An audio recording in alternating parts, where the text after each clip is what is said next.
words curriculum vitae, meaning course of life, emerged in the early 20th century as the name for a comprehensive document outlining information regarding an individual's educational background, teaching, and research experience. It is the standard documentation of credentials within the world of academia. If you plan to be employed in an academic setting, you will want to start preparing a curriculum vitae when you begin graduate school to document your credentials and experience relevant to academic employment. Over the course of your career, your CV will be used to apply for employment, grants, teaching awards, and other such opportunities. It also will be an essential component of your tenure and promotion file and your annual merit file if you are employed in academia. The curriculum vitae differs from a resume in length and format. The CV may be from 2 for a graduate student to over 30 pages long for an academic at the end of a successful career, while the resume is preferably 1 or at most 2 pages. A resume includes a very brief statement of the applicant's education, qualifications, and previous experience, often outlined in bullet points. It is used to apply for work outside of academia and typically is a component of a job application. For those employed in academia, it is customary to collect all relevant data regarding your credentials on a longer version of your CV, from which you will select the information needed to prepare a CV version for a specific purpose, such as applying for employment. For some opportunities, such as grant or fellowship applications and consulting work, you may need a short version of your CV to conform to the stated application requirements that may be similar in length to a resume. Most CVs should include the following information: a heading, education, relevant experience, publications, presentations, performances, awards and honors, and references. The heading of your CV should include your basic contact information, including your name, first, middle, and last, an email address, a mailing address, and your phone number. When selecting an email address, make sure to select one that looks professional. Under education, include all academic, that is not high school, degrees earned or in progress, listing them in reverse chronological order with the most recent first. For each degree, list the degree type and specialization, the name, the city, and the state of the granting university, and the month and year the degree was or will be conferred. It's appropriate to list thesis and dissertation titles and descriptions with graduate degrees, and you may include your major professor's name for each. Make sure to list experience that emphasizes your skill set. For each entry, list your title, the organization that employed you, the city and the state, and the inclusive dates the position was held. Within each entry, you will also want to specify duties, accomplishments, and experience at that position. Give the reader a clear idea of what you did. Group these entries into categories such as teaching, administration, service, etc. For publications, provide bibliographic entries for published works, including articles, books, chapters in books, reviews, and other published works, including any co-authored works. Make sure to format your citations in a style appropriate to your discipline.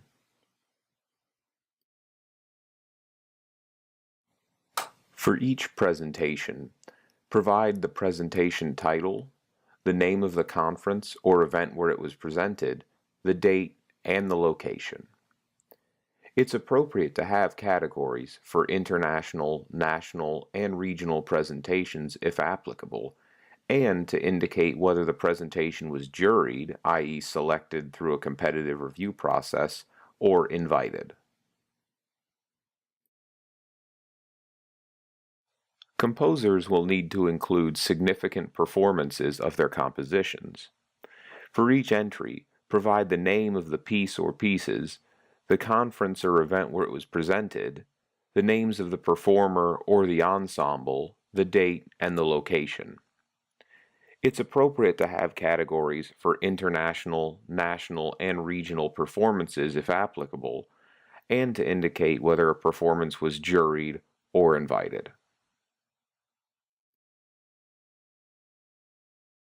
Performers will also need to document their performance activities.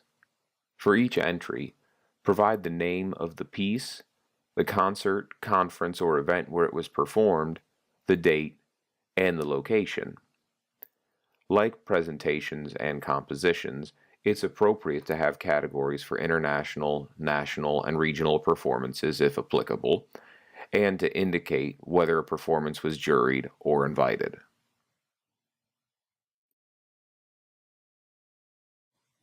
If you gave the same presentation with the same title and content, performed the same concert program at multiple events, or had multiple performances of the same composition, you should include an entry for the presentation or performance once, but list each location in the entry. Duplicate entries of the same presentation or concert title, even if the locations are different, can look like padding your CV.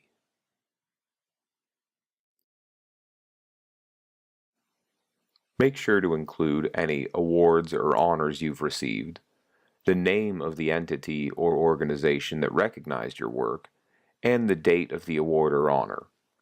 Examples of items under this category include scholarships, fellowships, scholastic honors, teaching or research awards, and professional awards.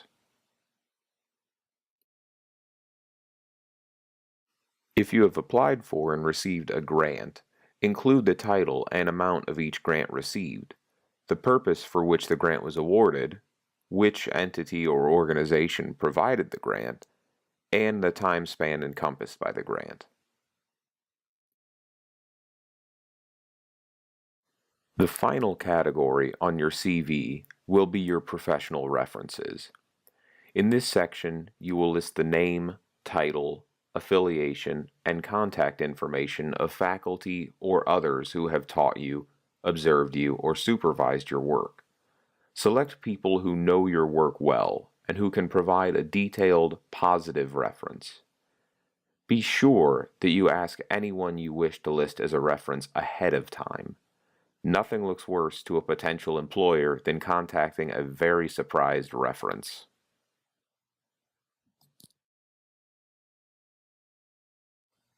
Generally, 3 to 5 references is appropriate for an academic CV, but you may have more than that in your pool of references from whom you select those you list for a particular opportunity or application. For example, a performer applying for a position that includes teaching music theory or history may want to provide a reference from one or more faculty from that area. Likewise, academic positions may include some applied instruction or conducting responsibilities, and a reference documenting those skills would be helpful. Based on your personal background, you may wish to include some additional sections, such as institutional service, certifications, and professional association memberships to groups like the American Musicological Society, the Society for Music Theory, and the College Music Society. Check with faculty in your area to determine if these categories are appropriate for your discipline. Some information is generally inappropriate to include on a CV.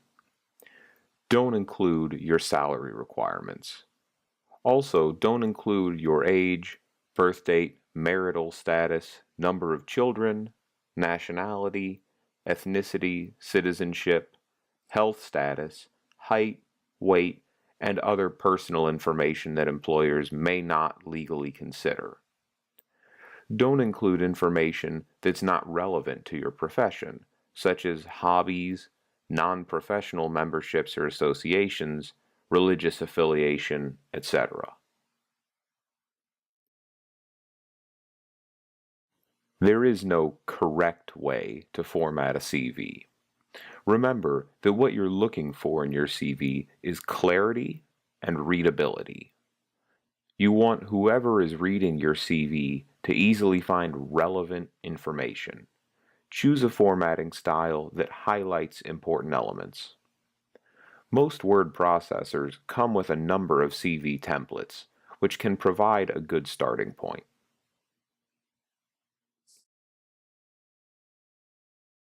When making your CV, make sure to do the following. Be clear, concise, careful, and consistent. Refer to positive accomplishments and skills. Proofread your CV many times. Print copies in black ink on high-quality paper in neutral colors such as white, gray, or cream. Do update your CV regularly, and do tailor your CV for each submission to the organization, audience, and position applied for. Don't give reasons for leaving former employers. Don't offer any negative information. Don't forget to proofread. Make sure there are no spelling or grammar errors. And don't present a disorganized format.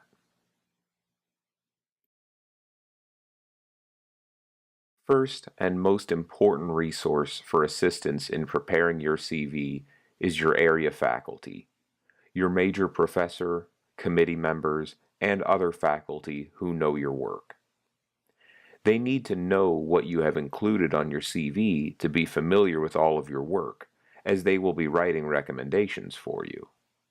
They will have the best advice regarding what is expected of a CV in your performance or academic area.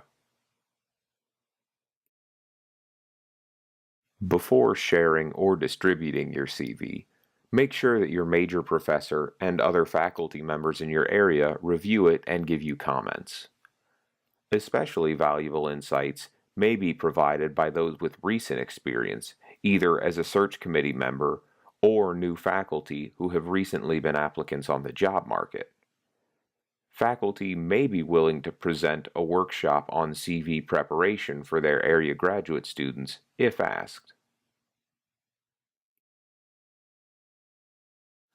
There are a number of other resources available for help writing and formatting your CV, along with sample CVs.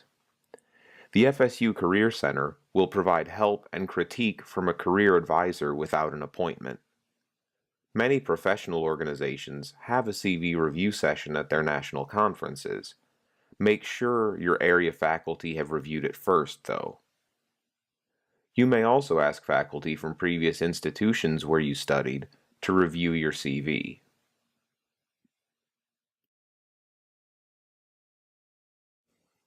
Your CV represents your academic life. Make sure that when someone reads your CV, they can quickly develop a clear picture of your academic and professional background and your areas of expertise. Make sure that all information on the CV is current and accurate. The best way to keep your CV looking good is to update it as often as possible with the most current information and to have others review it and offer advice.